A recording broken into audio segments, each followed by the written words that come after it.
My morning ritual was plagued by the smell of Vickers Vargas' fruity cologne. It was like the sharp citrus scent was chasing me around the house, as if Vickers was right there in my living room. When I finally realized the smell was coming from a big basket of oranges, it didn't put me any more at ease. I'd opened my door to lots of threatening mail, evidence of criminal wrongdoing, even a dead ferret or two.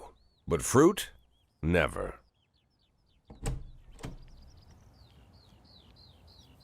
You the fruit guy? Excuse me? Was it you that brought the basket of oranges? Nah, it was here when I arrived. Fine.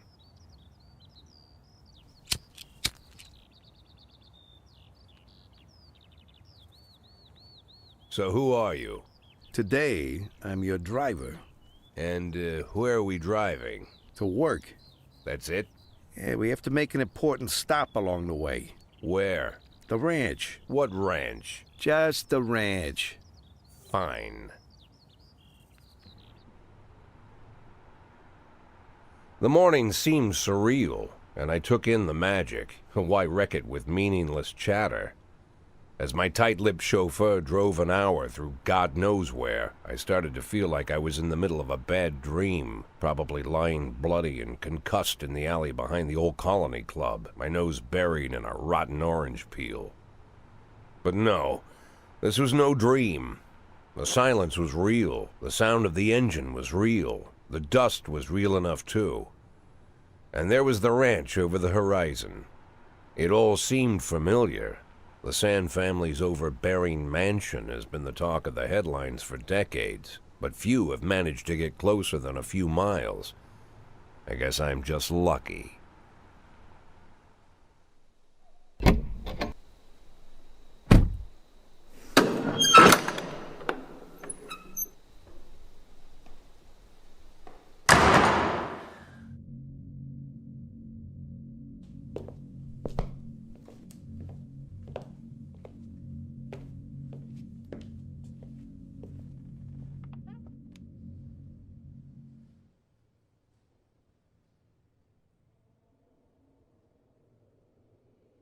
I didn't know you took private meetings, Mr. Sand.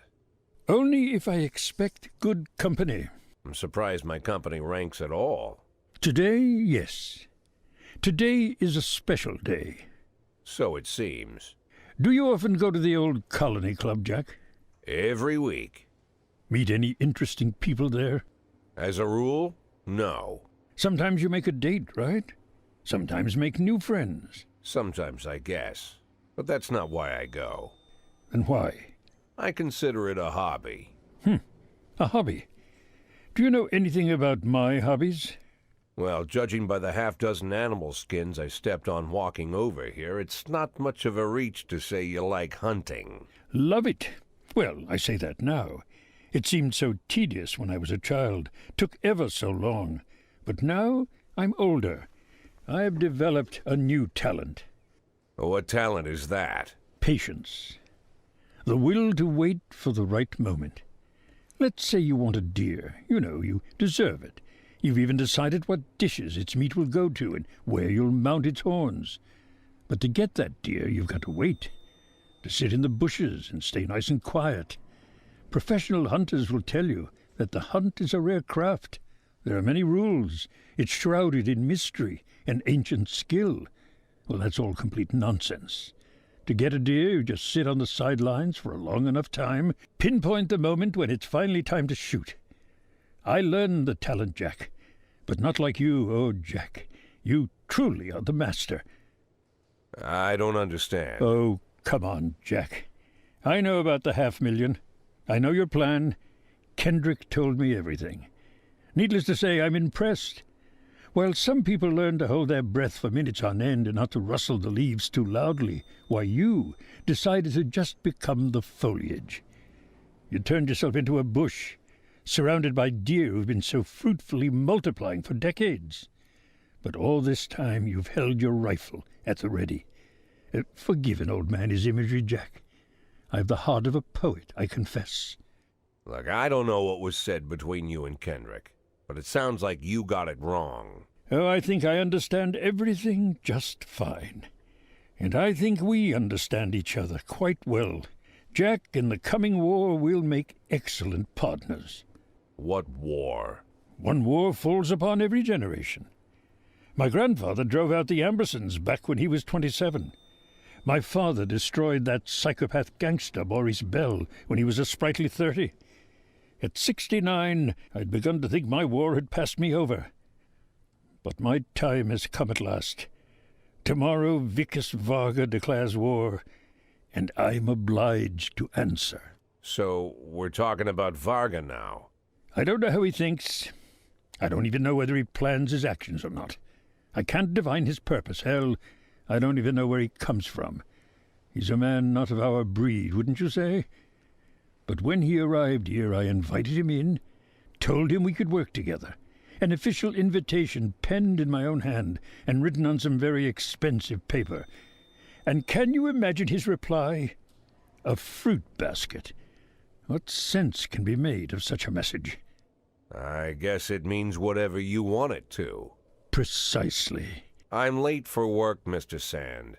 You know, Jack, I could just give you $500,000 right now, cash, whatever denominations you like. But I would never insult you so. If I went stalking my prey for so many years, I wouldn't want someone else to shoot it for me. I understand you, Jack, and I'll never ask you for anything that's contrary to your nature. Just think about our conversation. Think about it, and call me.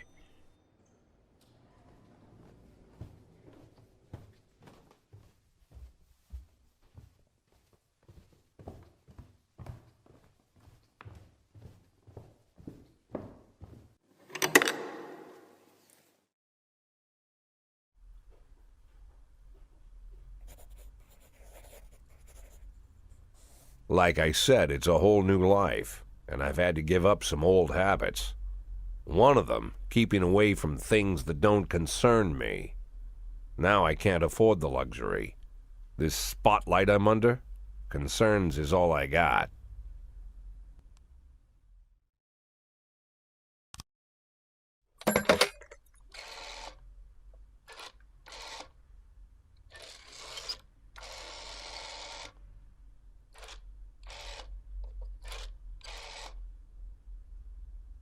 Tell him it's Boyd.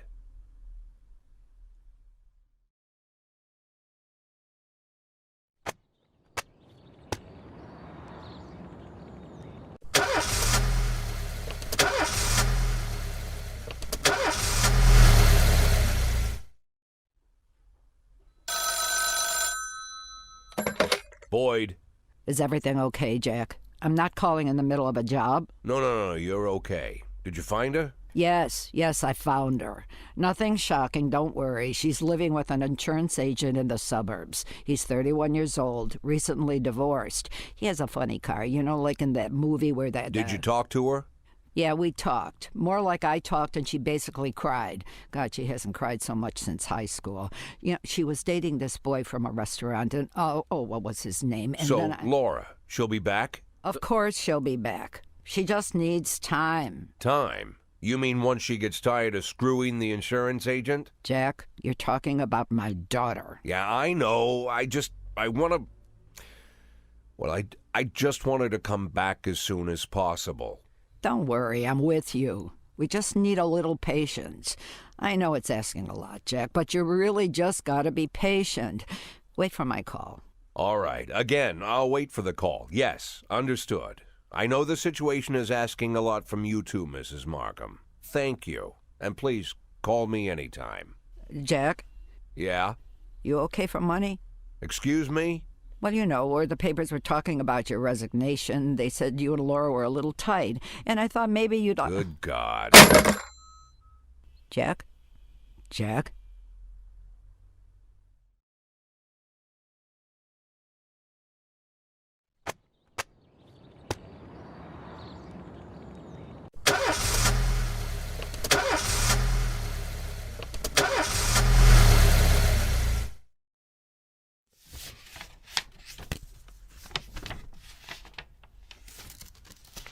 You know when a police chief really feels his power? When he hires and fires people? When he throws folks in jail? when he's bossing everyone around all morning? No, there's no power there. Just bureaucratic red tape. Like directing traffic. Not that it's all bad. No, I feel it the most when people come to me with accusations. Accusations happen outside the law. They don't need to be rational or supported by evidence. They don't petition justice in the careful words of legal formality. No, an accusation is a personal cry, full of resentment or envy, a defeated moan, or an angry howl. The accuser rarely imagines you'll share their resentment, their envy, their hatred.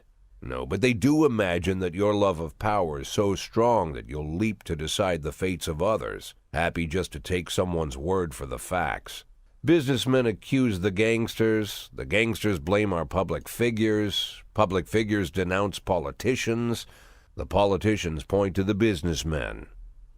When it comes to accusation, there's only one rule. Don't aim too high. If you overestimate your own importance, then complaining can cost you your life. So choose the easier path. Exaggerate as far as you can, and try to make your plea sound as sad and pathetic as possible.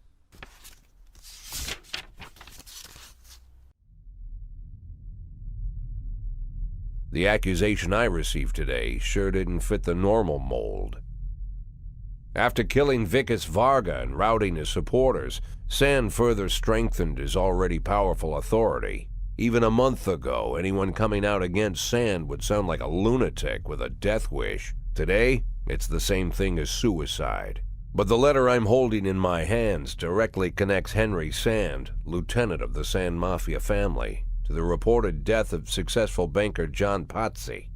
Henry has a daughter, Marianne, a dancer, and apparently it all started with her. One day, Marianne danced in the title role of a production of Giselle, and Henry, proud father that he is, brought the whole family to the premiere, along with some of the family's business partners. Among their guests was the young banker John Pazzi. He couldn't keep his eyes off Marianne, but she ended up brushing him off. In response, Pazzi ambushed her one night after rehearsal, pulled her into his limousine, and had his way with the poor girl. After that, gentleman that he was, he drove the girl home and threatened that if she told anyone what happened, her mother would get the same treatment. But her father still managed to shake the truth out of Marianne, and he decided to take his revenge. Of course, Henry knew he couldn't just go with his instincts and put a bullet in Pazzi in broad daylight. The rich bastard was too important for business, and Henry is neck-deep in the family business, overseeing transportations for the Sand Mafia. He knew about every delivery delay, every car, and every shop. It was mostly thanks to Henry that the whole Sand operation rolls so smoothly. Henry has free access to all their off-book cars, and a tar-black motive. Yeah, he could easily arrange the death of John Pazzi as a drunken, late-night hit-and-run. But Henry Sand is smarter than that. If this story about Pazzi is true, he'd more likely go to the boss and ask permission. I'd have figured this letter the ramblings of a retired gangster looking to spice up his life with little excitement. The way the letter started, "My dear little old cupcake," I had every mind to toss it in the trash.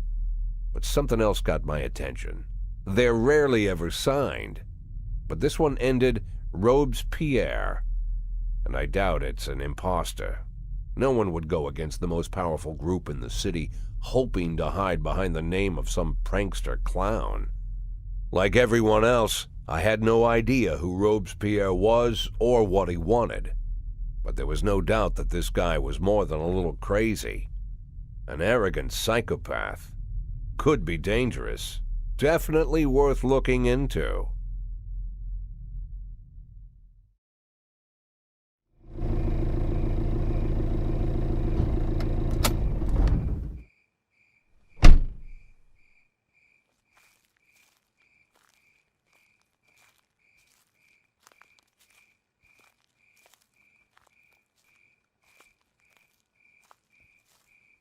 Oh, Jack, you always come back so late. What's wrong? Bad news? Good news, Jack. Laura is ready. Ready how? She's coming back? When? Not that fast, Jack. Laura's ready to talk. But if she's ready to talk, she's getting ready to come back. You just need to find the right words. You can find the right words, right, Jack? I'm not an idiot. I didn't ask for this, Jack. It's the middle of the night, and I'm alone on an old farm, 40 minutes away from anywhere, sat on a creaky porch, and now I'm getting snapped at. I came here so you could personally promise me that you'll be able to find the right words. So let's try again. You can find the right words, right, Jack? I can find the right words, Mrs. Markham. That's good to hear. Tomorrow night at 3 o'clock at the Octopus Restaurant. You know it? Yeah, but it's closed at night. Oh, I've arranged for them to be open. Don't be late. But don't come too early either.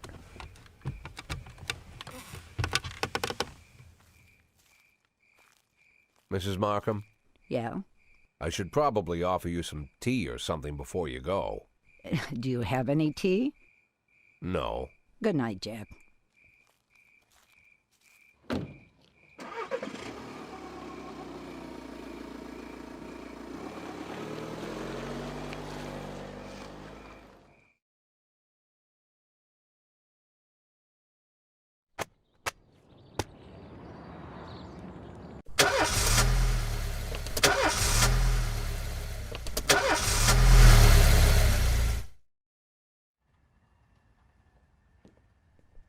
According to Mrs. Markham, I was supposed to spend all day thinking up the right words. But to my surprise, I did my best work when I shut my head off. I didn't even want to think why Laura decided we'd meet at 3 o'clock in the morning, and in a restaurant we'd never gone to. I didn't know what to tell her, and something tells me she's no more ready for this meeting than I am. By nightfall, I finally stopped worrying. The right words would come when they were needed. And if they don't come at all, then so be it.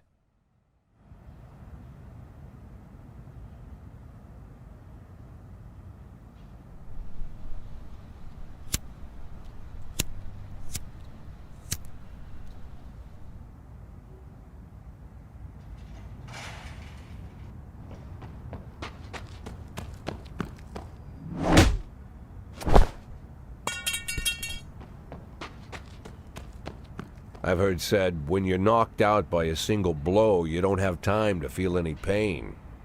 Well, that's a lie. It's painful as hell. Every day I spent in that coma, the pain was unbearable.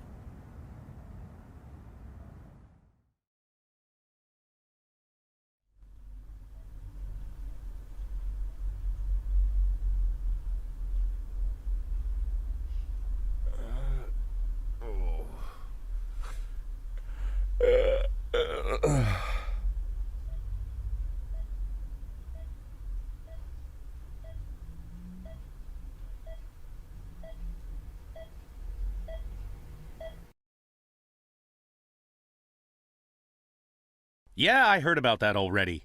But what if they decide to spill it to the papers? We need to start thinking now about covering our asses.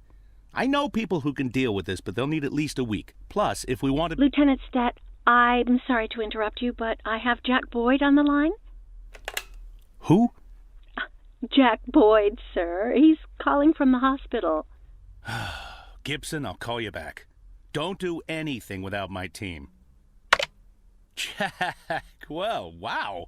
I didn't know you were awake. Doctor said you could be in that coma for months, even years. How are you feeling? Tell me who's in control, Martin. I don't think I follow you. For God's sake, Martin, tell me it's you running the department and not some stooge from the mayor's office. Yes, Jack. I am performing the duties of the police chief, but the new man's coming on Saturday, Kevin Paulson. Kevin Paulson? Yes, it's the guy from the... I know who Kevin Paulson is. Now listen carefully, Martin. I'm coming back to work. I'm Freeburg's police chief, and it's going to stay that way for another 4 months. Now you get on the phone and do whatever needs to be done. You run into any problems, threaten them with the media, court, or blackmail. But I don't think they'll give you any trouble. The mayor knows it's easier to just wait until the winter than deal with a scandal. Oh, and assemble a press conference. Listen, Jack, I know the truth is on your side, but you have to take into account... Martin, how long since you transferred to my department? Coming up on 5 years now. How many times in the last 5 years have you come to my birthday party? How many times have you come to the farm when I had the boys over? Never had the pleasure, but... Never. Because you couldn't care less. And I don't care for you either, Stet. It wasn't me who appointed you deputy, and you wouldn't have been my first choice. But if you do ever come over to my house, you won't miss the big hole in my backyard. Garbage pit. You know, for old rubbish. A smelly hole filled with rotten furniture and other crap. So, Stet, if I even for a moment doubt your devotion, you'll go straight into that pile of trash. Maybe you'll get to catch up with some old friends. You remember Kendrick, don't you? I'll schedule the press conference for tomorrow, all right, Jack? The day after tomorrow. Tomorrow I'm going shopping.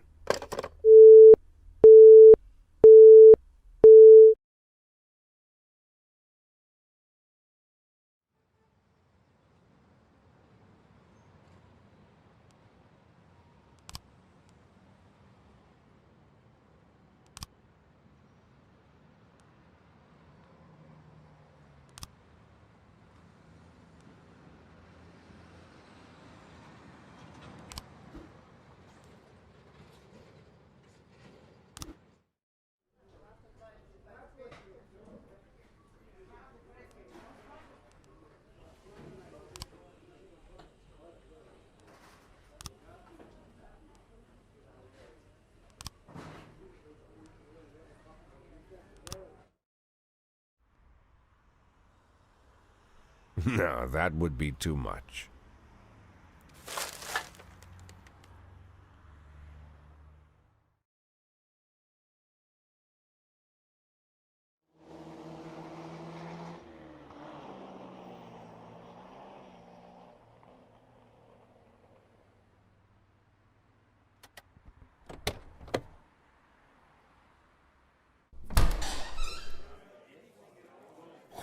Wow, Jack, what's with the outfit?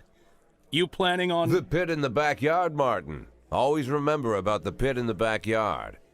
Don't talk to anyone before the press conference starts. I'll try to get you on stage quickly. Kevin Paulson is here. He wanted to... Jack! I hardly recognize you. That's quite an image for a man like you. An old dog with a new trick, right? We should see each other more often. How long has it been? Last time I saw you, I fired you, Kevin. Ha! You mean the day I resigned in protest over the corruption and lawlessness at your police department, right? Yeah, repeat that shit often enough, someday you might start believing it. You know, Jack, I'm glad that everything turned out so well. Unlike you, I've made good use of the past 7 years. My new construction company keeps getting jobs from the city, and we're doing really well. I have a new house, new hobbies, even a new wife. Maybe you've met her. Shelley Rogers. Oh, Shelley Rogers. So you really are in bed with the mayor. It's a dream come true. All my dreams have come true. Only one thing remains. To bring order to the Freeburg Police Department. You being serious, Kevin? I'm serious as ever, Jack. I'm the most serious man you know. It's not often you see the past and the future Freeburg police chiefs at the same press conference. I hope you have time to talk, Kevin. There's something we need to discuss. Jack, the reporters are waiting for you.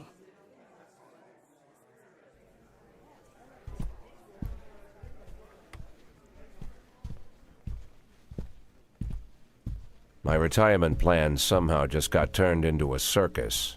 Fortunately, I'm pretty good at swallowing swords and jumping through burning hoops. They all seem to like it.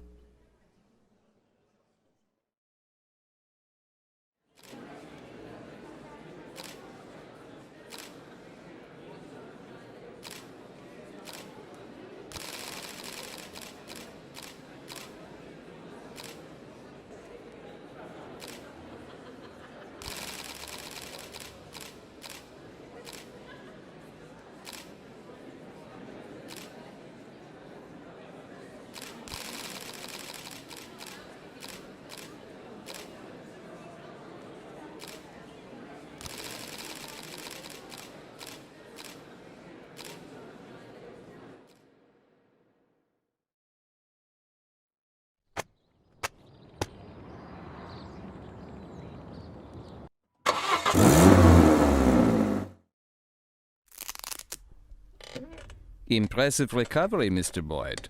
I'm still not happy about how soon you're back to work. Well, not happy as your doctor. As a resident of Freiburg, I'm immensely grateful for it. Really? Just don't tell anyone, or they'll pull my license. Well, thank you again for coming to see me at night. Oh, well, whatever you need, Mr. Boyd. Any doctor in this town would come running any hour, day or night, you can believe me. You're not suffering from headaches. It says here that you are taking painkillers after a back injury.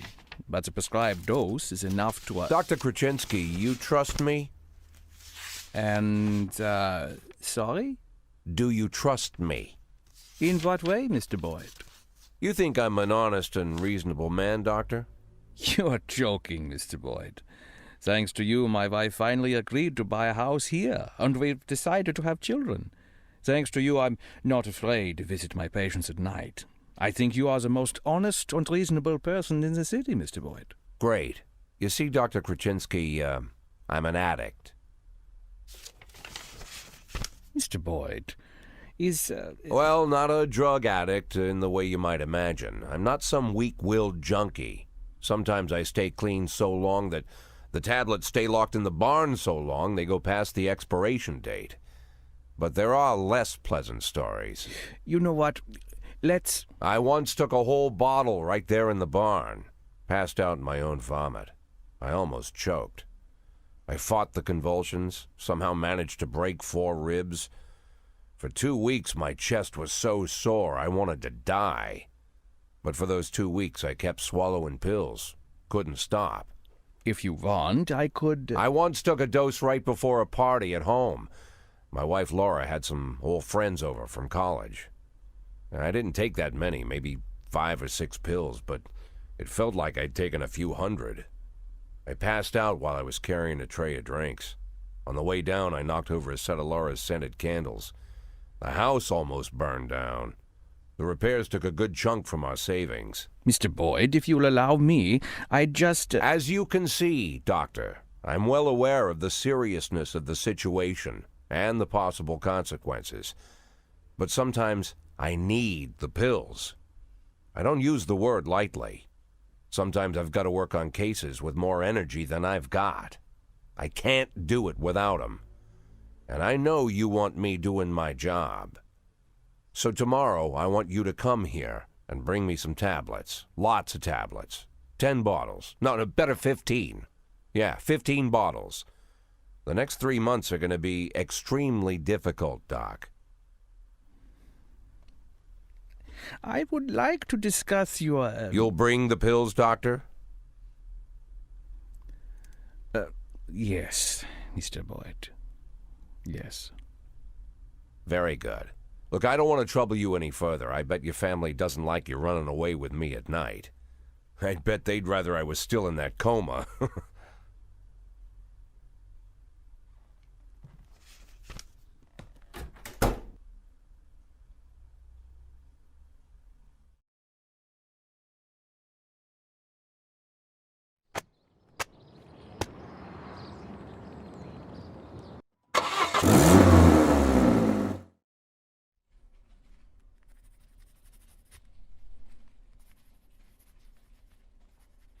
Mr. Boyd, I'm going home.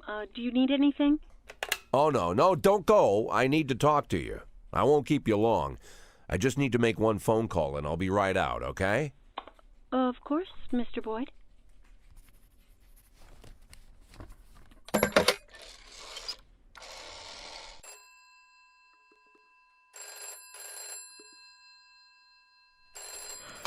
Do you know what time it is?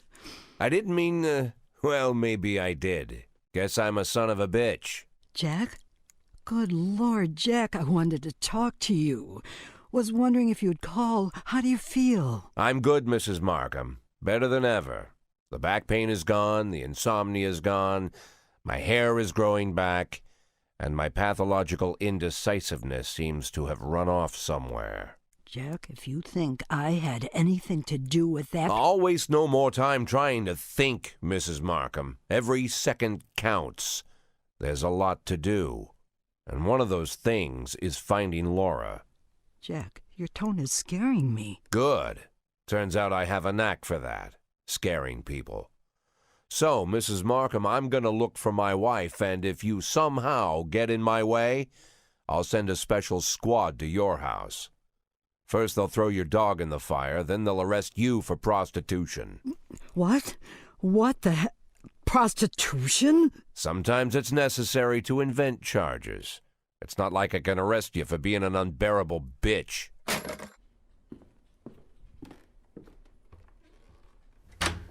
Emma, I need a detective. Oh, of course, Mr. Boyd. What shift? No, not one of ours. A private detective. Oh. I know that when your father stole your mother's jewelry and left her, you hired a private investigator. You didn't go to the police. You know, Mr. Boyd, it was a family problem, and we felt that it would... I understand perfectly, Emma. You don't need to explain anything. I'm in a similar situation. As you might have heard, my wife left the house. She's missing, you could say. I'm not sure what you're... I know you've heard all about it. I want her found, but I don't want the department involved. Same reason you didn't. So I decided to hire your private detective. Think you can arrange it? Oh, of course, Mr. Boyd. I'll call him and arrange everything. And don't worry, he'll keep it a secret.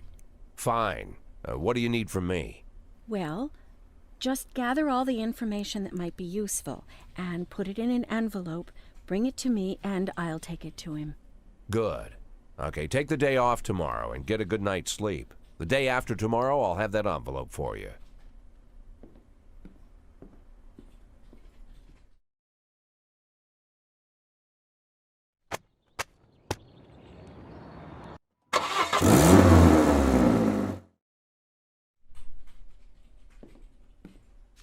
All the information about Laura, just like you asked. Mr. Boyd, keep your voice down.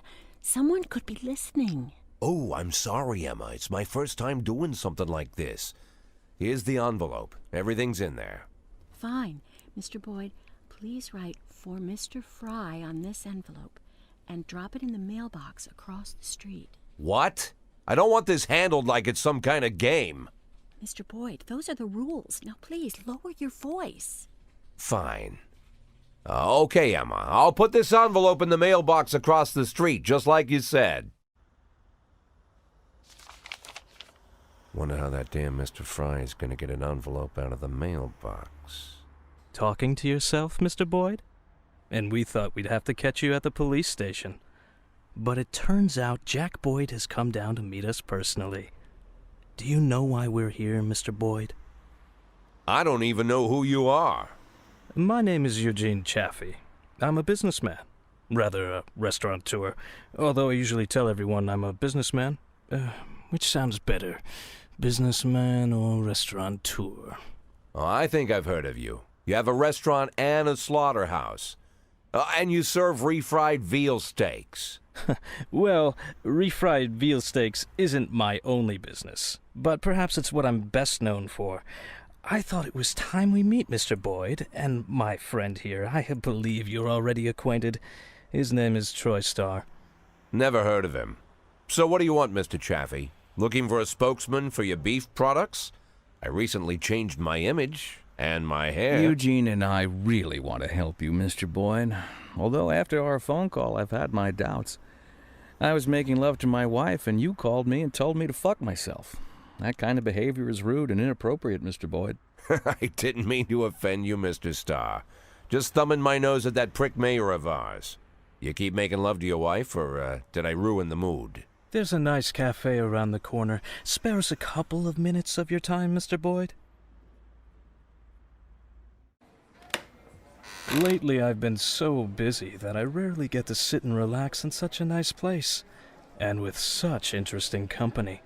Get to the point, Mr. Chaffee. I'm busy, too.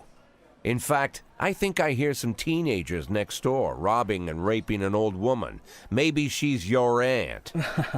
You see, Mr. Boyd. Good morning. What do you want? A big mug of beer. We don't serve big mugs of beer. Then a small mug of beer. We don't have beer in any size glasses. This is a family restaurant. Moms and dads come with small children. I can bring you a lollipop to suck on. Monica, where's your famous charm? Bring the gentleman a beer. I'm sure you've got a bottle under the counter. Check between the dead cats and the dried heads of your ex-boyfriends. This man, by the way, is your police chief. Don't be silly. The police chief has a bald spot the size of a toilet seat. So, as I were... Oh, I'm sorry, Eugene. It's Rogers. Probably forgot how to wipe his ass. When you're 82, Troy, you'll probably forget you need to wipe your ass at all. But very well, run along. We can continue without you. So, Mr. Boyd, as you may already know, the official job of my old friend Mr. Starr is to cause trouble for you. But believe me, it's not out of malice. It's to maintain his cover at City Hall. But to somewhat balance out this trouble, I've decided to help you out. Every day, pay close attention to your morning newspaper, Mr. Boyd. You'll find messages hidden among the pages. Simple notes, but make no mistake, the information you'll find there is extremely useful. You see, Troy Starr isn't my only spy. That's it, Mr. Boyd. I told you it would only take a couple of minutes. I wouldn't want to disturb you while you're enjoying your drink. Keep in touch, my dear little cupcake. Oh yes, I'm quite good at puns.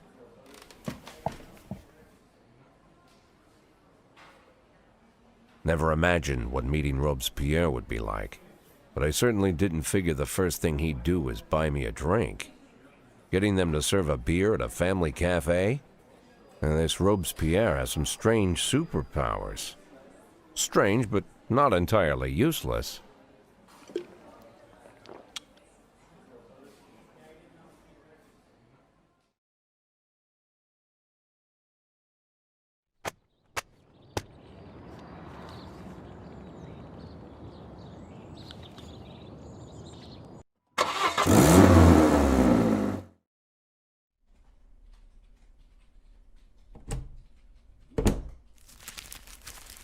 What's this, Martin? Think that'll cover breakfast? Good Lord, Jack. You should knock. Don't worry, Martin. I don't care what kind of business you're up to. Although on second thought, scratch that. I'm very interested in your business. In fact, that's why I'm here. You have a lot of connections? Depends on what you need. I want to keep my job. I've got another 5 years in me, at least. I want to prove my dismissal is illegal. You know someone who can help? Jack, are you sure you want to get involved in this fight? Martin, let's not, Got yourself a new toy? Oh, you noticed, Martin. Just like a teenager, always on the move. Yeah. Hello. Is this Mr. Boyd? Last I checked, who's this? And where did you get my personal number? When you work at the prosecutor's office, it's not too hard to find someone's phone number. The prosecutor's office? Just a second. Martin, out. I need to take this. But Jack, it's my office. Okay, I understand. I'll go grab an ice cream. As for your little problem, Jack, I think we can work something out. Give me a couple of weeks. Weeks? Jack, what you're asking is... Yeah, okay, I get it. Now get out already.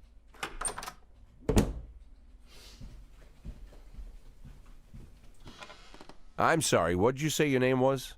My name is Lana Berman.